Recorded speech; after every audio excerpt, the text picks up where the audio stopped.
What is going on, everybody? Welcome back to the GGBL. Got some trade propositions here for you, trade proposals that we're going to go over real quick, just give you some of my rationale on why I'm thinking the way that I'm thinking. And of course, you guys can vote yay or nay on these trade deals. So let's get into the first one. We've got Columbus up on the board here. This is a big one. So we're going to start this one off right. It's a huge trade. Let's dive in. So this trade is going to involve Will Till. And if we just back out real quick and we head on over here to the San Francisco Grizzlies, they have recently stated that they're not going for it. They're 3-7 in their last 10. We're here at July 31st. They're only 3.5 games out of the wild card. But you are competing against basically 3 other NL West opponents. And inside the division, these guys are 11-14. They don't have a winning record inside the division. At home, they're under 500, and on the road, they're under 500. They're better at night than they are in the daytime, 15-23. That's not a very good record. But management has made the decision that they are going to sell off some of their pieces, and it's namely going to be Will Till. So this is the move. Will Till, seen a little bit of regression at this point. He's got 6 years of GGBL service. He is 26 years old. And as far as our series is concerned, he's been pretty solid, man. I mean, you steal a bunch of bags like this, 20-plus bags stolen, 20 home runs, 80-plus ribbies. Doesn't walk a whole lot, but he's having himself a down season. With Will Till, he is signed up for the next 2 seasons, this year and next year.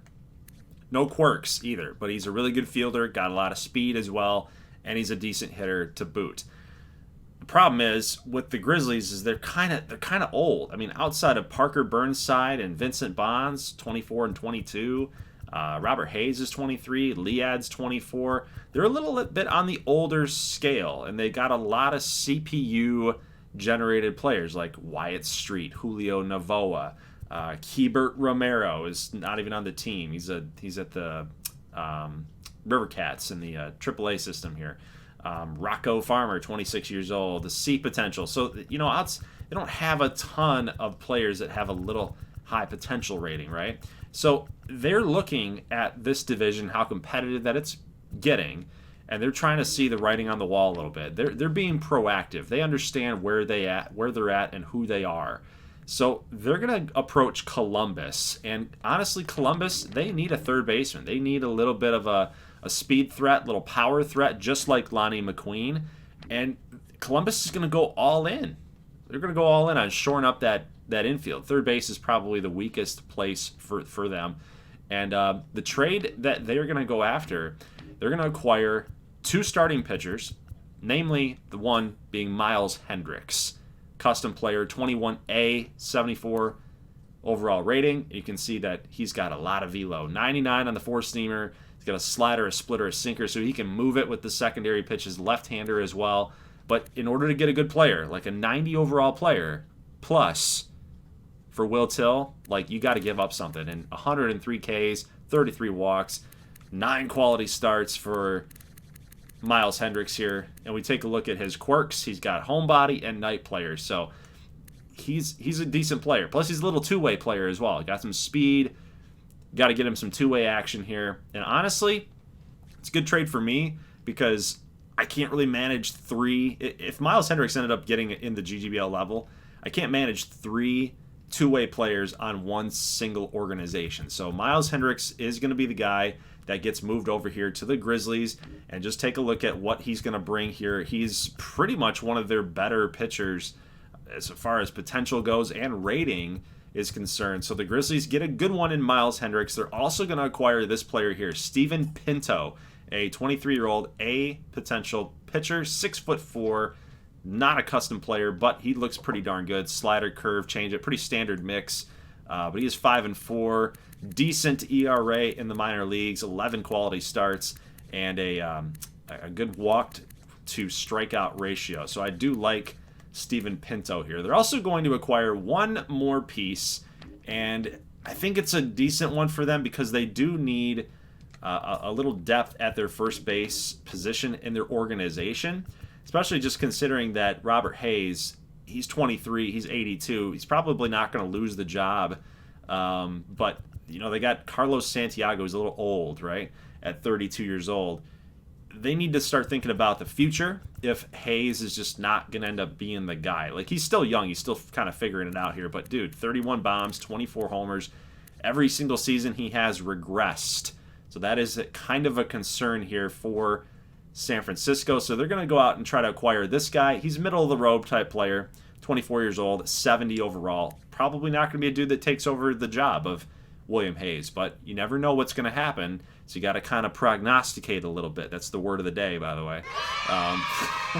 Prognosticate. You got to look in the future here and kind of have an insurance plan, if you will. But 24 years old, 12 bombs, 258. Not a very good OBP rating.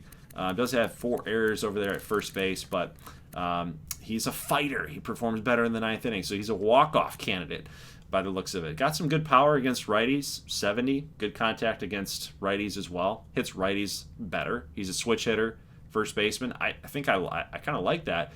But he's, again, just a player that San Francisco would add to get some depth there.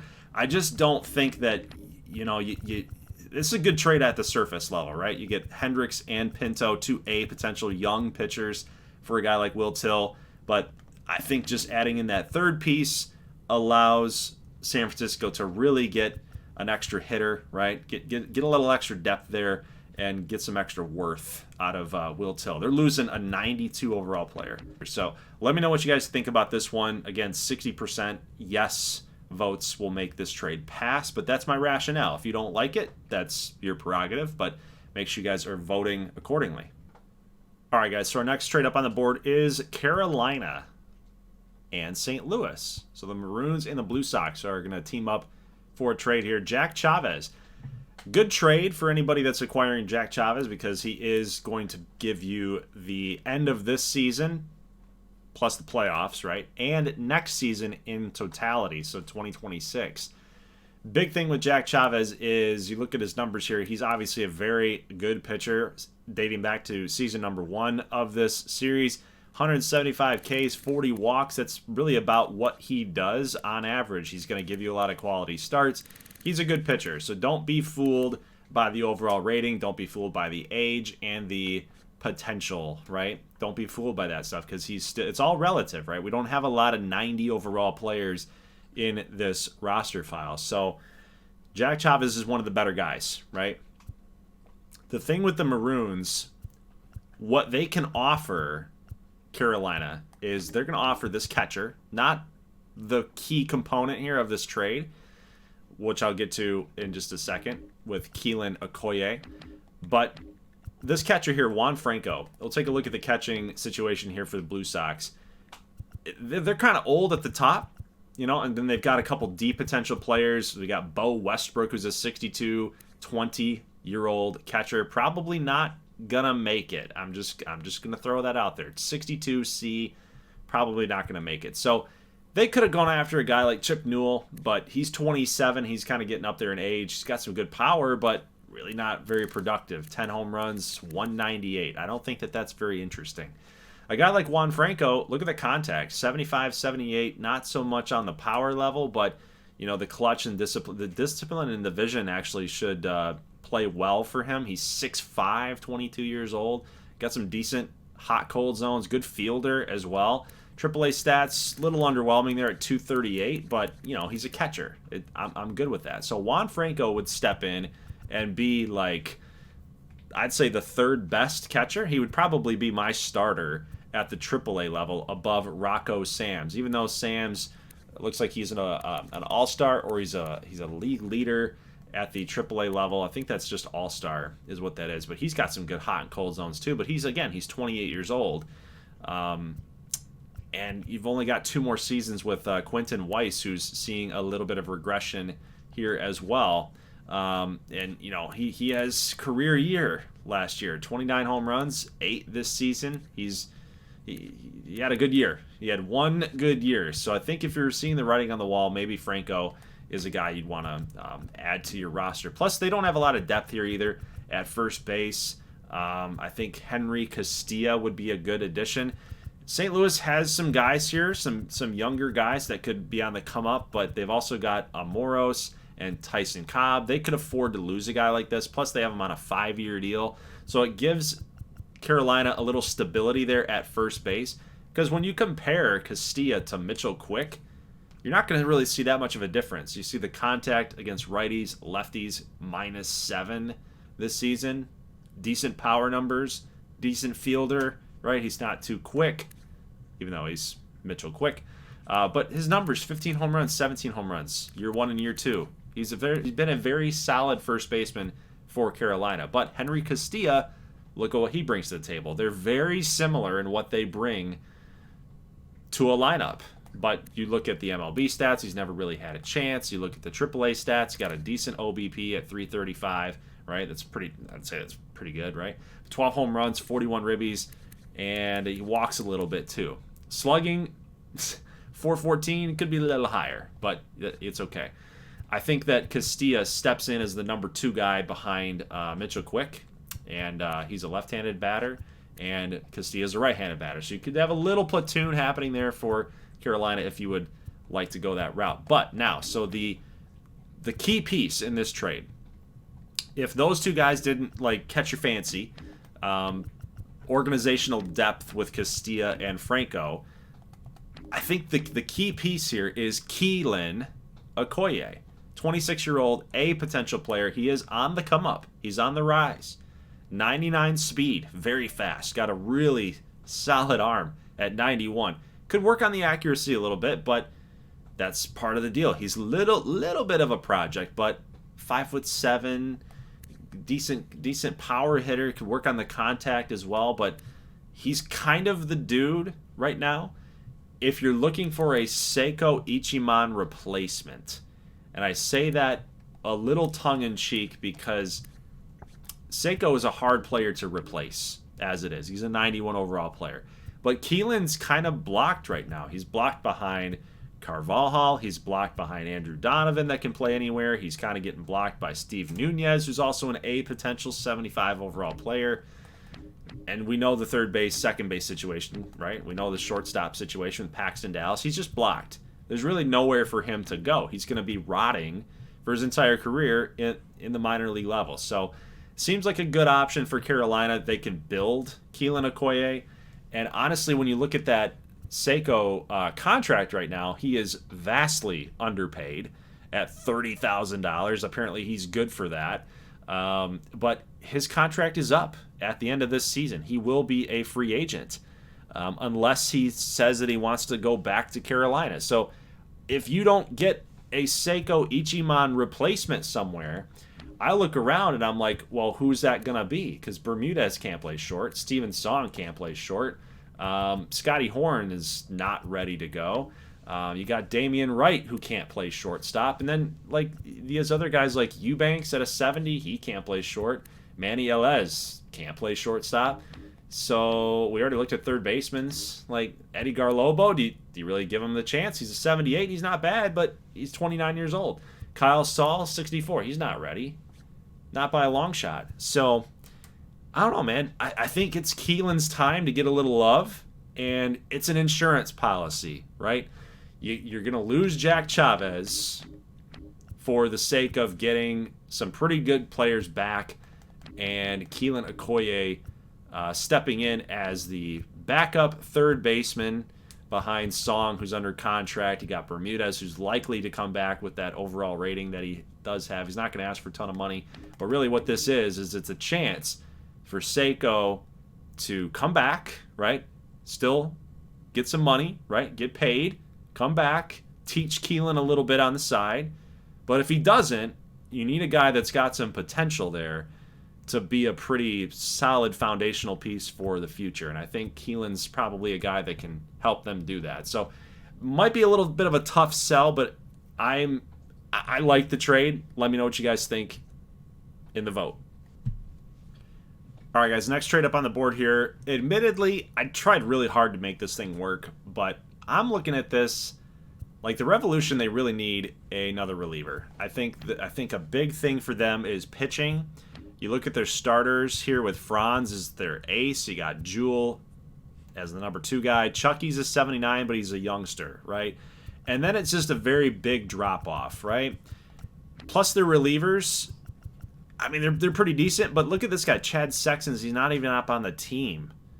So I look at this like an opportunity for Boston to really like shore up a positional group that needs a big-time upgrade. So that's why Mitch Toney is being thrown into this offer. I feel like this would be a good addition for Boston. He's from the D.C. area, but he's 35 years old. He pitched out there with New Orleans, got traded in season number 1. New Orleans is trying to do kind of the same thing that Boston's trying to do right now, is they're trying to shore up that positional group towards the back end of the pen.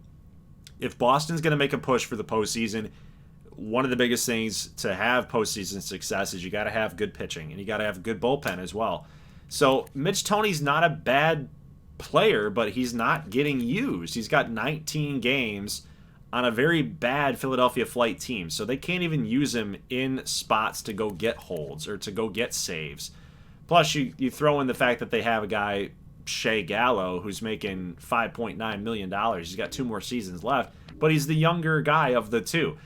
The Flight originally, back in season 1, thought that this was going to be a good 1-2 punch. They were trying to shore up the bullpen, especially that back end, set up and close, shorten the games to 6 innings, especially when they knew as a bad team, you're going to need these games to be short. You need these games to be shortened up a little bit. But Mitch Toney, been a good player for him, but they haven't been able to use him. So he's going to get shipped off to Boston. Plus, it's a package deal. They're going to go out and acquire Javier Perez as well. He's not making a lot of money, but don't be fooled by the overall rating because Perez doesn't really do a whole lot. Like, look at the speed and the stealing rating, and then the aggressiveness, right? I want you to look at something with the statistics here. He does steal a lot of bags. 20. Only got caught 3 times. 20 last year. Only got caught 4 times. But the OBP isn't very good. The home run totals, the extra base hits, 33 doubles, pretty solid. I'll take that. But 16 this year. He might make it there after he gets traded to a solid team, but he's going to be the backup here in Boston. And I get it, it's all relative to the team. Like, Javier Perez is the starter right now. But he's kind of looked at around the league as a little cheap. He's a good defensive shortstop. He can steal a bag for you. Got some decent contact, some okay power, but that's only going to probably get you a bunch of doubles, not a bunch of home runs. They're trying to make way here for Dastan Taj Mahal. And honestly, with Perez kind of blocking him here, he's got 2 more seasons on contract. He's 29 years old. He'd be kind of a good player to say goodbye from. And, Dastan, he kind of looks a little bit like Javier Perez, but he's 8 years younger, and he's only a little bit further back on the overall rating side. Plus, he's faster. Look at that. That's kind of the big takeaway for me is he's just faster. 85 speed, stealing, aggressiveness. He's so much better in that regard. But as far as the ratings go, they're fairly similar given the age difference and the seasoning, if you will. So I think Taj Mahal is going to be a really great player for this league and for the Flight. But I think it's time that they say possibly goodbye to Perez. He can play second and third. But he's 82 overall, 25-year-old Freddie Torres. You got Antoine Rouse, who was a former Seattle Emerald that was picked up in the Rule 5 draft. He's there. You got William Koo, who's 23. So there's really no way that once Taj Mahal overtakes Perez and he takes that job away, there's really no playing time for Perez. So you might as well get something for him. So let's look at this guy, Luke Tenney, 20 years old, 67 overall. Again, he's just kind of a specialist. You look at his batting average, right, for his contact against righties and lefties. 313, 367 OBP. Plus, he got a little bit of power, 19 doubles, 5 homers. Hasn't been caught at all. I think he's a decent player. He's never going to catch William Koo. I think he's got him by a mile there, especially with the potential rating and the age difference there and the overall. I think Koo's just going to be the foundation for the Flight for quite a while. But I think Luke Tenney is just going to be one of those dudes that, he ends up getting the call up to the big club eventually one day. You got Roderick here at 29, 9 years younger, and already Tenney would be on his tail. I don't think that Gomez with the D potential, Dickinson with the D potential would ever catch Tenny, especially when he keeps having these progressions throughout his attributes here. I mean, look at contact against lefties, already +4, powers up by +2. I think he's just going to keep on moving up. That C potential limits him a little bit, but he's got some really good contact numbers to help him out in gameplay. Now, for Boston, like they can't really give up a lot of their players that are contributing to the playoff run as it is right now, so they got to go with some of their bench guys or maybe even minor leaguers. But Marcus Malone, again, another dude who's a specialist. He can steal a little bit. He's got some good defensive ratings there. Just his arm, his strength, the accuracy, the fielding numbers, not so great. It's more of a designated hitter, to be quite honest with you, but the power numbers are really lacking in that regard. He's just kind of a platoon guy that's only going to be hitting against right-handers. You can see his statistics here in his last 2 seasons with Boston. Did not play this year. We got Raquan Butler up for the Boston Revolution, but you can see what he's done. I mean, he's got 34 doubles, 35 doubles, played 137 games. He has shown that he's been able to play with regularity, be a starter, right? Which, again, at 24 years old, it's something that the Flight need a little bit of. Like, you look at their outfield, you got Billy Broadway, who's a 24-year-old D potential player, but he's got some good numbers too. So as an example of what a guy like this can do, his ratings tell me that he can play, but he's just not going to progress as fast, right? He's got that D potential. But, I mean, this guy's been producing too at 24. Outside of Giannis Coy, they don't really have a whole lot else there. You've got Manny Mateo, Fortuna, a couple other D potential players down here a little bit older like Davia and Mooney. And then in the right field spot, you do have a lot of good potential players there. So again, just more of a specialist in Marcus Malone. It's hard to find a guy with 98 contact against right-handers. I think it would help the Flight. Again, you know, you're getting a defensive shortstop that can steal a couple bags every now and then, but then look at how many errors this guy produces. 31 errors in Season 1. Cut it down by 10 to 21, but he's well on his way, again, to having another very bad defensive season. So the WAR is negative currently right now for Javier Perez. So not truly a super valuable player, but for Boston, they get themselves a backup shortstop outside of Thomas McCallum here, hitting .249. So he would be a good addition, I think, for the Revolution. I think it's a good trade for both teams. On the surface, it looks like Boston is winning the trade outright, but I think the Flight need some specialist players that are just going to produce for them, and I think that's what they're going to get with this set of cast and characters here. So a 3-for-2 trade. Let me know what you think in the voting form. All right, next up we got a little 2-for-1 trade here. The Monarchs. We know that the Monarchs are out of playoff contention, but they also have a guy by the name of Ricky Herring who is blocking 22-year-old A potential player Luke Vinskov. Only a point difference between these two guys. Of course, Ricky Herring can play second and third, so is Vinskov truly blocked? Well, yes, because Mikey Porter's got third base locked down, and Daniel Lederman has second base locked down. So, yes, Luke Vinskov is blocked by an 8-year older player. It's hard to explain that, but he's 8 years older. Ricky Herring's 8 years older. Plus he's got A potential, so he's still a good player. Like the reaction, the fielding, the speed is decent, the power numbers are okay, contact's pretty decent as well against left-handers. More of a platoon guy against lefties. But then when you look at Luke Vinskov, he's kind of a well-rounded player, but he's more of a fielding speed type of guy. But he's not playing a lot. 62 games, 6 home runs, 202. 243, I think it was last season. 243, yeah, with a 299 OBP. The guy needs to play. Yeah, I think it's pretty clear that he needs to get some playing time. So, what are the Monarchs acquiring back? Well, they're going to get this third baseman here, Robert Horvath, a 22-year-old guy, B potential, 70 overall player. And honestly, when we look at what they have on the rest of their roster, Horvath is going to slide in right behind Connie Montez. But, of course, being 22 years old, he's definitely on the rise, and he's going to match Andreas Espinosa's potential there at a B potential. But let's take a look at Horvath and what he's bringing to the table here. He's got to work on his defense here. It looks like he's going to be more of a designated hitter type guy, or you're just going to deal with the fairly average defense there. But the power numbers are legit. 80 overall for power against righties, and 62 against power against lefties. So he's hitting pretty well down at the AAA level. Doesn't have any quirks, but 6'4". Hot and cold zones could be a little bit better, but extreme opposite is his tendency. So it looks like, that's going to help his batting average there. So he's going to slide in as a minor leaguer right now. And again, this is just kind of planning ahead for if you lose Mikey Porter to the contract extensions side of things, where custom players like Mikey Porter can decide if they want to leave or if they want to stay. Horvath is going to ensure that happens, that they have some stability there at third base.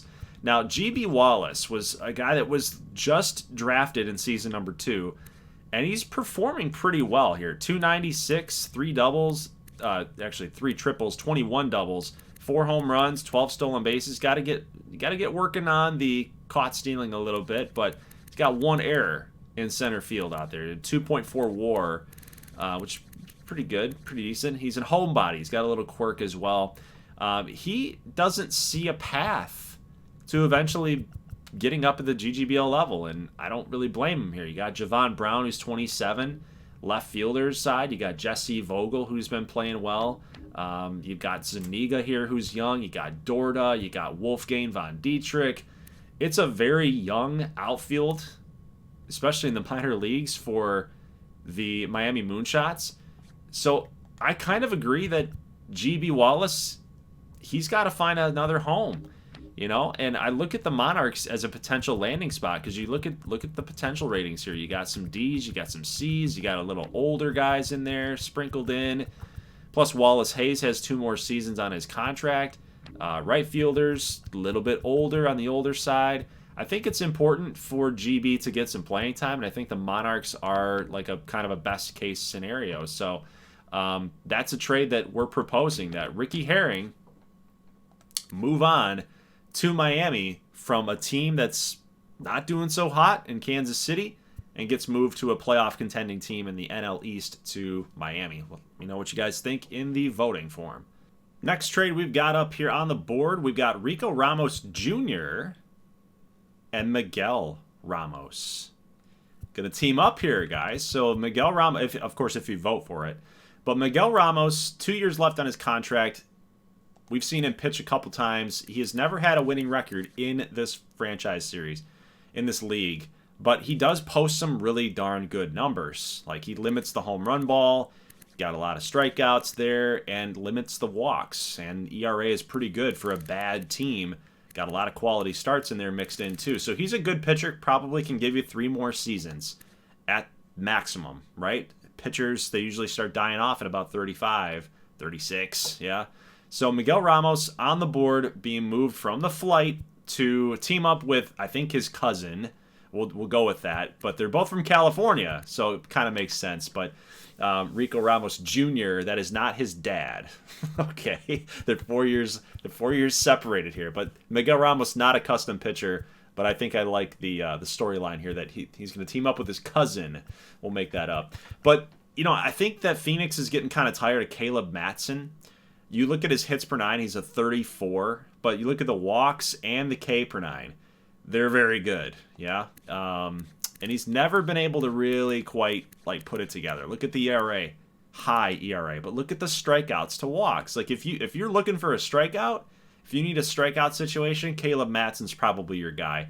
I think he's going to eventually have to move into a bullpen role. Like, he's not going to be a starter. He's 3-7. He had 18 tries this season. He's got 32 last year. It's just not really working out. But man, those are some ridiculous strikeout totals, especially considering the innings pitched, right? He's got 111 strikeouts to 81 innings pitched. He might even be a closer, honestly. This might be a really good sneaky addition for Philadelphia, especially because they are losing Mitch Toney, of course, if you vote for that trade. So if Matson goes to high leverage situations for Philadelphia, once they become really good, Matson might be a really tough out. tough guy to get hits off of. That velocity's a 99. The K per nine's 99. I mean, four seamers hitting 96. He got a cut fastball, a change, a sweeper. Those are slow. Man, he's tough. So that's a good addition there, I think. Plus, you got Jorge Rivera, top 50 prospect. He's a closer, 21 years old. His hit per nine is pretty good. K per nine as well. Velo at 68. Only got a 3-pitch mix, 2-seamer change and a curve, but he does change speeds effectively, and he's actually pitched pretty well at the AA level. So 24 saves, 3 blown. I think this is a sneaky addition.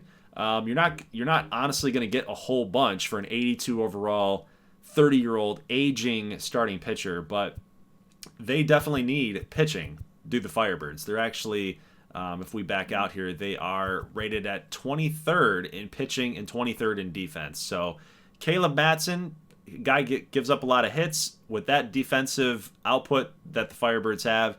Not a guy that's gonna do very well with a defense that's that bad. So you just hope that Phoenix kind of figures it out. If they acquire Miguel Ramos, he's gonna slide in pretty nicely at the number 2 role. That's my bet, right behind Rico Ramos Jr. Then you get Kirkland, and then you get Nakamura in the 3-4. Then you get Spencer Clark in the 5, which I think is a pretty good spot for a rookie. Then you move Matson out of that role. Maybe even just try to give it to Welburn. He starts getting some more runs. So that's kind of the rationale. Let me know what you guys think in the trade voting forum. This one is admittedly kind of a weird trade. I literally just put this together in like a minute, but I kind of like it. I'm kind of digging it a little bit. San Antonio, they need to make a playoff push. They're in first place in the AL West right now, and kind of looking at this roster, they're very young. They've got Piper, Bierbauer, Soto, Clifford Durham's kind of the veteran of the group there as far as the offense goes. You got Braxton, who's 20, Alfonso at 27, Campos is 22, Fields is 25, Burnside's 20. They're young. Their offense is young. They've never been in the postseason. So I kind of look at their team like they need some veteran leadership there. Even if these guys don't play, it'd be kind of nice in a realistic sense to see these guys contribute in a way that's like, I don't know, Sean Casey for the Tigers when he was traded out there and their playoff push way back when. You guys probably don't even know what I'm talking about. Way back when, 2006, that type of thing. Kenny Rogers, that type of thing. He was with them the whole year, but just kind of looking at Cecil Whaley at 33 years old, doesn't really do a whole lot other than steals bases and plays good defense. You look at his numbers there, he doesn't do too much, but he does have a pretty good average when it comes to finding a bag to steal. I think he can provide a little help there. And then you look at Mark Schnell, he's 35 too. He's got a 77 overall. He can come on and get a little pinch hit knock and maybe play a little bit of defense for you. Maybe might be able to steal a bag, but he's serviceable. He's a serviceable player. He hit 322 last season, so that'd kind of be the one thing, the tag, if you will, the description of like the silver lining of this guy is that he hit 322 last year. And career-wise, he's shown that he can hit over 300. If you want to like go way back into my old my franchise series that I ran ridiculous amounts of years of simulating here. 2032 for Miami, he hit 305. So it looks like he's got the ability, right? This is all that I'm trying to say, is that he has the ability to hit for a high average. So he might be a guy that in limited action might be able to come through for San Antonio and get a base knock for you. Maybe then you pinch run for Cecil Whaley. Just gives him a couple options, but they got to give up something for that. And I think you're not going to give up a whole bunch for those two players. They're probably going to retire next season. But they are going to give up an outfielder here to the Grizzlies. They do have some players like Tackett, who's entering into his prime, that's better than Ernesto Valentin. You got Bonds, you've got Liad Lederman, you've got Vega, you've got Ka, you've got Villafuerte. So they're just looking overall just to get younger across the board. And San Francisco is already part of a trade that is acquiring a younger first baseman, I believe. So Ernesto Valentin, he can also play a little bit of first base. But you look at what he can do. The fielding's good. The arm needs a little work, but that's why he's more likely probably a first baseman in all honesty. Maybe a DH, if anything. But the contact numbers is where I'm looking at. 74 and 84. for Ernesto Valentin. And as we know, I just talked about it in the Grizzlies trade offer, the first one here. They need some depth at first base. I think Valentin's a good player for them, and I think it fits. The Bandits and Grizzlies kind of fitting what each other needs. Now, guys, we talked about this in the live stream, but James Levitt, the dude's making how much money? $27 million this season. He's got a 10-year contract. He's got 7 more seasons left to play through this contract. He'd be 38 by the time that's over. He has no quirks, so that's not a very good thing, but he's currently in the midst of probably perhaps one of his worst seasons his entire career. If you wanted to count, like, do the math here, that's not truly 2024, okay? But you can see that he's progressively gotten to be a better player. He's a 100 RBI type guy. He's a good hitter. Even in the past 2 seasons, he's been very good, right? 32 bombs, 39 bombs. But for Minnesota, where they're at, they don't need a guy like James Levitt. He's just, he's getting a little up there in age. Probably thinking about trying to trade him to somewhere else. Problem being, you take a look at the budget after, right? You've got to match $5 million if he goes to the Maples. You got to match $6 million if he went to the Bandits. There's only a limited amount of teams that could possibly go after a guy like James Levitt. The Hammers can't even really go after him unless you, of course, tried to match up the contract totals to make it make sense. Like, the Pizzazz might be able to do it. So I got to look through and see if there's anybody here that has room for James Levitt, because the thing with James Levitt, he's taking up a ton of salary here for the Jacks. They've really only got $4.6 million in their budget left to spend elsewhere, and they've got a really good player, David Gonzalez, coming off the books here next season. And if they want to bring him back at 27 years old, they got to think about maybe possibly finding a team that would be interested in taking on that contract and taking on a good player like James Levitt, but you're overpaying for that player by the time he's 33, 34, 35, 36. So you got to find a team that's going to be willing to do that, and the deal's got to be right. So it's very difficult to move on from James Levitt. If there's not a team that James Levitt could go to, they probably have to think about moving on from David Gonzalez, which is not something that they want to do. But he's making $30,000 this season. In the last 3 years, he's made $30,000. He's vastly underpaid as a 94 overall player. So, if anything, he would be very valuable to literally every team here to go trade with. I think I might have found a deal, guys. For the Jacks, they would get rid of James Levitt, get rid of a bunch of that contract, and then they're going to go get some really good prospects. I like Montez Kalston. Look at what he's doing. 90 power against righties, 76 power against lefties, and the contact is slowly improving. But you take a look at his stats down at AA, 15 bombs, 50 ribs, can steal a little bit, but, he's a project. He is a project player. Try to get him to work on the contact rating, but immediately for the Jacks, he might be able to step in and play.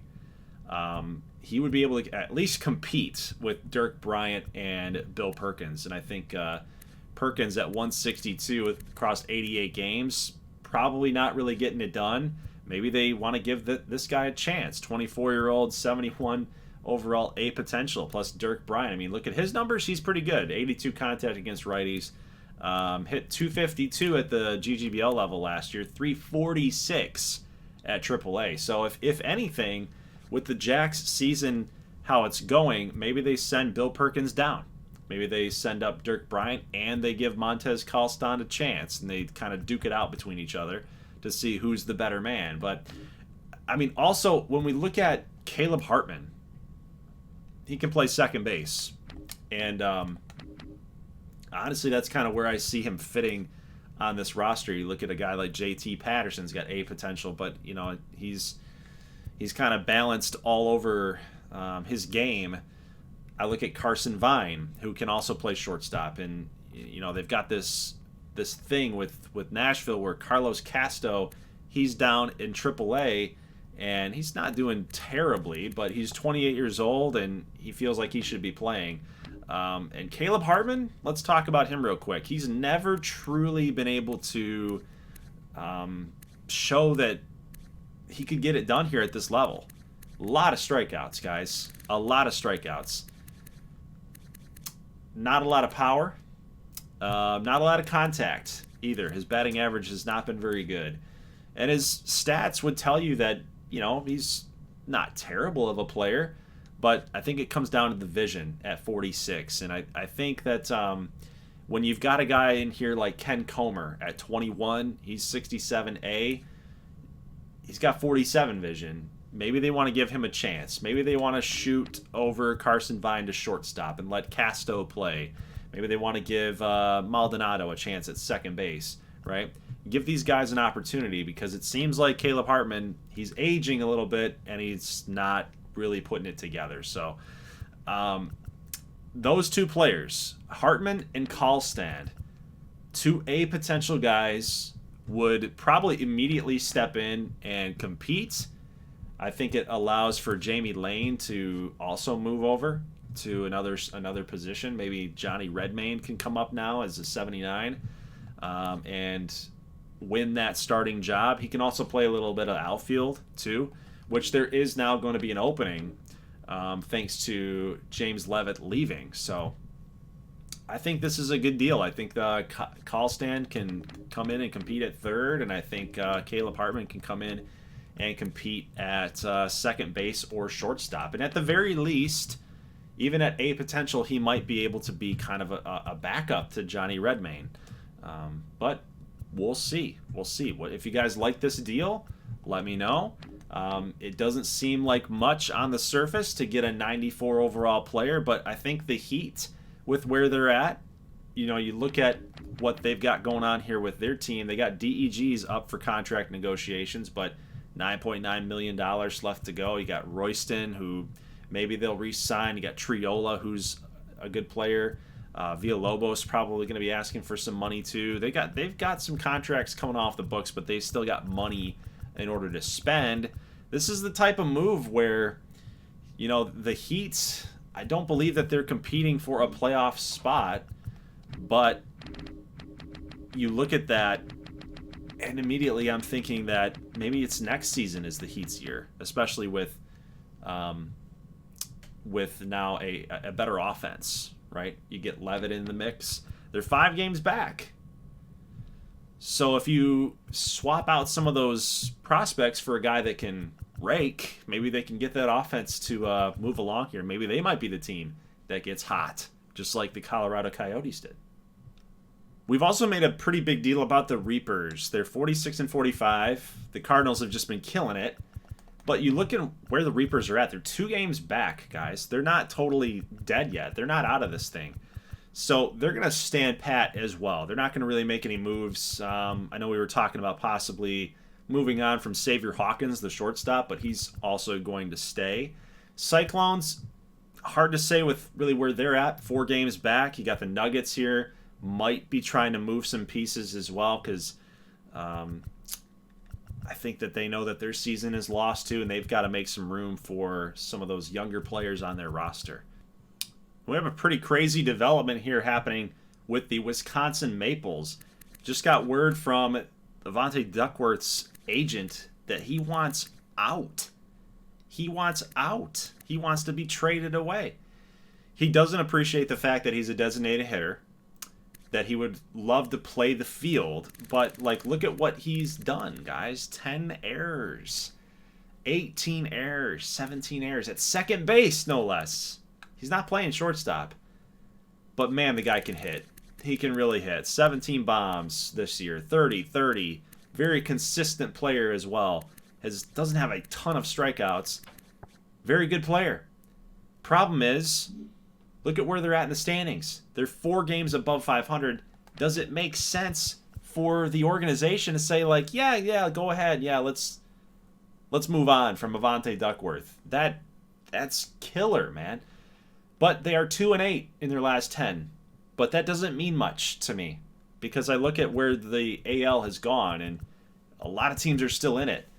So where does Avante Duckworth even go? What makes sense? Who needs this power hitting second baseman? Probably everybody.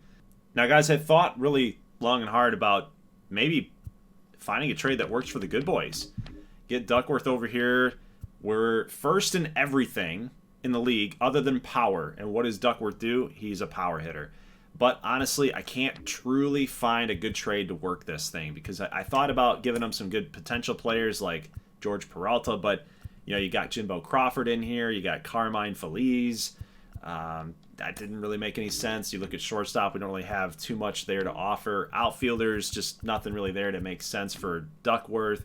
You could offer Julian Cavedo, but he's pretty valuable to our team, and he's not going to really play either. You've got Oliver here, you got Paul Moore, who's now an all-star, you got Cortez, you got Michael Estrada, who's in the running for Rookie of the Year, Wally Hills as an A.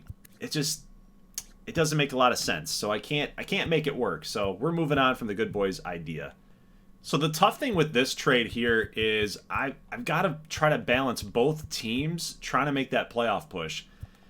The guy says he wants out. He doesn't want to play there anymore. So it's like, what do you do? He's extremely frustrated, and I know there's a contractual obligation that you have to play, but if he's not going to give everything he's got, then yeah, there's a reason why you're 2-8, right, in their last 10. So the Maples have to balance this. Now, I'm looking everywhere. I'm looking at third base. I'm looking at first base. I'm looking at, like, what can we do to help the Maples, like, supplement the loss, to make up for the loss that Duckworth is leaving. Well, the good thing is that they got Scotty Finnegan back here. He's not too bad of a hitter as he's shown in his career. He can hit double digits in home runs if he gets the at-bats to do it. He's also able to get almost 30 doubles. He's a decent player. No quirks, but you look at what he's able to do here in the field and on defense. Like, he's a solid second baseman. He's going to be all right. But you are losing a big piece of your offense. Now, with the Hammers, they're also competing in the AL East. But you've got a first baseman here, Alexander King, taking a lot of the at-bats away from Chad Presley, who is, by and large, a pretty good hitter. And he can field, too. So the good thing is that you could move Matt Justice to be the designated hitter if Chad Presley is a better fielder. So we'll take a look here at Matt Justice. Looks like Justice is more of a DH by trade compared to Chad Presley. So Presley could be your first baseman. He's still going to provide some good offense for you. Not as much as Duckworth, but you at least can supplement the loss there. And then Justice can move to be the designated hitter where he's only focusing on hitting. He's not focusing on having to play defense as well, because the last couple of years for Matt Justice, he has really kind of dropped the ball. He has not really provided the big oomph that they need from a big-time first baseman. That overall rating, it doesn't do him any justice because he has Justice, last name there. He hasn't really come through, right? But the other thing for the Maples, too, is you look at the overall ratings for their pitching staff. There's quite a drop-off. You go from Brown to Villafuerte to Garth Villa at 79. And then it just dips. Then we're starting to get into the high 60s in the organization. So they need some pitching. They need some pitching pretty badly. And if you're going to lose an offensive piece like Duckworth, you might as well focus on your pitching staff on limiting the opposition to as many runs as possible, right? To knock that down as best you can. So I'm looking around and I'm thinking, without destroying what the Pittsburgh Hammers have been able to do this season, what are some options? What are some moves that we could possibly consider? Well, I'm looking at a guy by the name of Mac Tucker. Look at what he's got. He's bringing to the table. 77 overall, got a good pitch mix there. He's got 5 pitches to choose from. You look at his AAA stats, not too bad. He's 6-4 through 18 games started. He does have starter experience, 12 quality starts in 18 games that he's pitched. Pretty good player, right? Does have some quirks. He does have some quirks. He's better when he plays at home. And now, I'm not saying he's going to jump in to be a starter for the Maples, but he could be a guy that's in that long relief role that can help them in the postseason. Another guy here, Tom Pennington, 28 years old, does not have GGBL experience, but you look at his number of games started, 17. Good strikeouts to walks ratio there, 77 to 19. And 8 quality starts across the 17 that he has pitched. Now, think about this. You've got Pennington, who pitches better at night, right? So you got a kind of funny, right? You got a guy who pitches better at daytime, and you got a guy who pitches better at nighttime, right? Hits per 9, walks per 9, K per 9, very balanced between both Tucker and Pennington. I like these two pitchers. I think that they're going to do pretty well for this organization.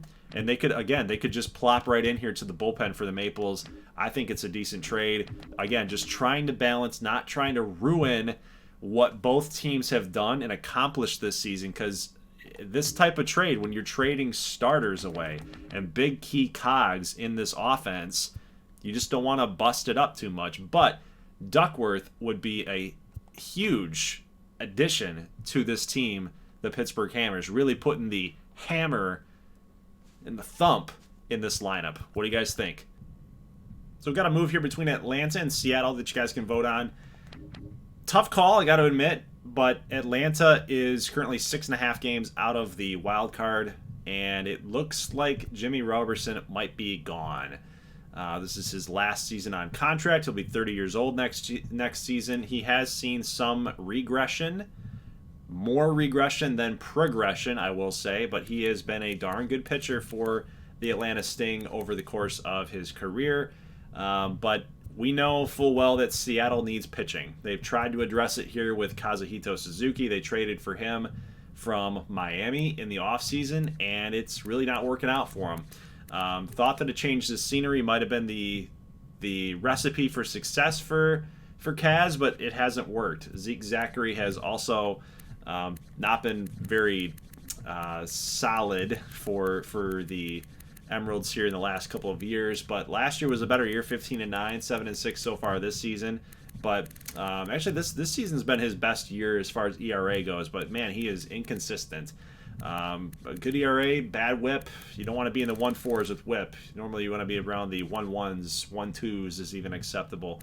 But for the amount of money that they're paying, Zeke's got to be a little bit better. Steve Morgan, he's been not very good either. So they need pitching. Look at that WHIP at a 1.74. Hemingway's been surprisingly pretty good. 7-4, 3.83, 1.27, 11 quality starts. He's been pretty good. But everybody else been not very good. You could argue that Shipley should be on the call-up. You've seen what he can do in Season 2, 0.78, 1 WHIP. He's shown that he could pitch very well. Even in AAA here, he must have a bad team around him, but 8 quality starts through 84 strikeouts, 98 innings, 26 walks. He looks like he's a pretty solid pitcher. And for the Sting, he would immediately slot right in and be a guy that could compete for a potential starting gig, maybe a bullpen gig next year. Even right now, actually, he can be on the 40-man roster, 26-man roster, I should say, and get some playing time. But really, the prize possession here of this trade is Osmond Strudwick. He's a 19-year-old B potential player. 19 years old, I said that already, but he's had some growing pains, right? He's had some growing pains, 509, 147, but he's given up a lot of home runs, 16 home runs, only a 3-pitch mix. Honestly, I think I'm going to add another piece to this. I think I'm going to add Fernando Zuniga. I think this would send it over the top. I think you guys would be approve of this offer here. 19 years old, B potential, 67.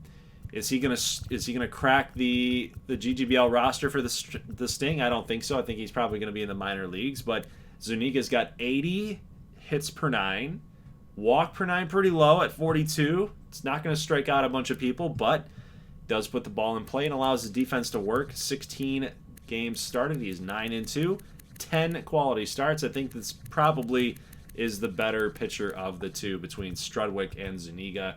But having all 3 of these guys, 3 pitchers for 1, I think that's going to do the Atlanta Sting a lot of good. And for the Emeralds, it's kind of a risk, right? We know that they need pitching, they could just as easily call these guys up, I guess. Maybe you could make an argument there to put them in the bullpen or something, but they got a pretty decent bullpen as far as overall goes. But I think what they're trying to do is they're trying to win and win now. So you sacrifice some of these young guys, maybe Shipley as a tried and true veteran piece. Maybe it gives the Sting a little bit more confidence that we're going to get something back here that's actually going to contribute. But they do end up getting two 19-year-old prospects. That would be big time for the Sting, as they can sit there and watch these guys grow behind an already kind of young team. So let me know in the trade voting form what you guys think. And I think it's just about time that the good boys get rid of Brady Dunn. What do you guys think here, right? Brady Dunn, he's good in simulation. Like, look, he's never had a season where he's had under a 350 OBP. So, I mean, the guy walks. He's very successful at stealing bases. He hasn't been caught once all season long. But the man has 2 home runs this year. Now, granted, he doesn't have as many at-bats. He's just not playing as much this year. 45 doubles, 41 doubles. Brady Dunn's pretty good. But in gameplay, he's awful. He's awful for me. So I think it's just time. I think it's time that we move on. And I've got my eyes set on this dude, Omar Gomez. 31 years old, C potential, 79 overall pitcher. He's got a cutter, a curve, a change, and a slider. So he does not have a fastball. He's not a traditional pitcher. He doesn't have a fastball. But you look at what he's been able to do. He's got 16 saves. He had 40 saves last year. Pretty good, respectable ERA, I'd say, from season 2. Year 1, he was really good at a sub-1 whip. And this season, he's been pretty solid, too. I think, and he's being paid $4.1 million every year. I think that's a little expensive, but I do like the veteran piece that we could add here to the bullpen. Add on a strength to what the good boys do really well. And what they do really well is that they pitch very well. So I think if you can add a guy like Omar Gomez into this bullpen, I think that just does us wonders. And it's a 1-for-1 trade. I think it's a good one. We start giving, of course, Kingston's the everyday center fielder. Maybe we start getting Quevedo in to left field a little bit more. Boucher and Okada. I think that those guys have pretty much won the right to play a lot more than what Brady Dunn has done. No pun intended. And plus you have Cristobal Reyes here too, who actually produces, 303, 380 batting average, 10 home runs. I don't know, man. It is a very tough call for me. I know I rag on this player quite often, but dude, he just doesn't do anything in gameplay. So I think it's just high time that he takes a seat and he plays elsewhere. 2 home runs in 246 at bats. Like, that is like half of 19 is what? 9.5? That's how many home runs you should probably be at right now. If we're talking about giving the pace, right? But you look at the swing right now in their outfield situation. Brady Dunn's probably likely to be in a very similar situation. He might be their designated hitter. That could be an option too, because you got Caron, you got France, you've got Magana in there, you got Pereira. Pereira. Let's pronounce it correctly there, Goldie. Good player, but he's down there in the minors. I think it's a good trade for them. The Swing need a little bit of a boost in offense. Dunn's not getting a lot of playing time. I think it's a good trade. What do you guys think? So with that, everybody, that is going to do it for the trade day offers. I'm going to post it here in a Google form that you guys are going to be able to vote on. But teams that did not make a trade proposal here in this season, I think everybody from the NL East did. The Cyclones did not. The Nuggets did not. The Coyotes did not. So all those teams are staying put. You had the Reapers not make a move. The Maples, they've got to move on from Duckworth. So the Reapers didn't make a trade offer. AL East, you got the Pizzazz, the Swamp Monsters, and the Mallards not making any moves. Pizzazz, you can understand that they want to keep the core together. And even looking at their roster, they've got some pretty good minor leaguers that they could ship out, but maybe, I mean, this is one of their better years that they've had, so maybe it might be a little too irresponsible to trade away your future for now, especially given the makeup of the rest of their minor league roster is a little weak. So they don't have a lot of assets in their minors to just kind of willy-nilly get rid of things. Swamp Monsters, you could argue that they should probably make a push. If we look at the standings here real quick, the Swamp Monsters, they are currently 1 game back, but we know the story about the Swamp Monsters. They're really good. They've already got a good pitching staff. They got a good outfield crew with Cavedo and Brooks and Chucky Pinkard. They've, of course, got the Taylors there. So they're already a good team. I think that they'll be fine. You don't want to just ship out a bunch of their minor leaguers, their prospects, just to take away starting jobs away from their starting 9 already. So they've already got a pretty strong starting 9. You'd basically be trading for bench players at that point, specialists. Didn't make a lot of sense. NL West, the Gauchos and the Knights. Those two teams did not make any moves. They're kind of in this weird spot, too, where they could decide to move on from people, or they could decide that they're going to go all in.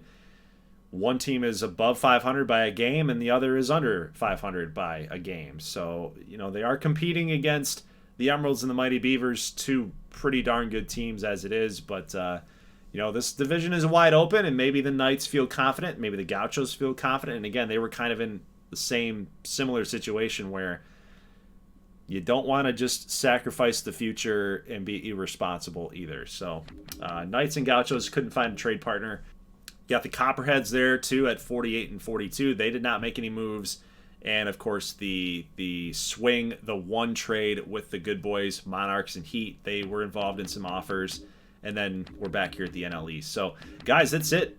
Of course, leave your votes in the Google form and let me know how you feel about those trade offers. And I will take a look at them and process those accordingly. And hopefully we get some gameplay here for a playoff push within the next week or so. So, guys, if you like this thing, I'll see you in the next one. As always, thank you so much for watching, and peace.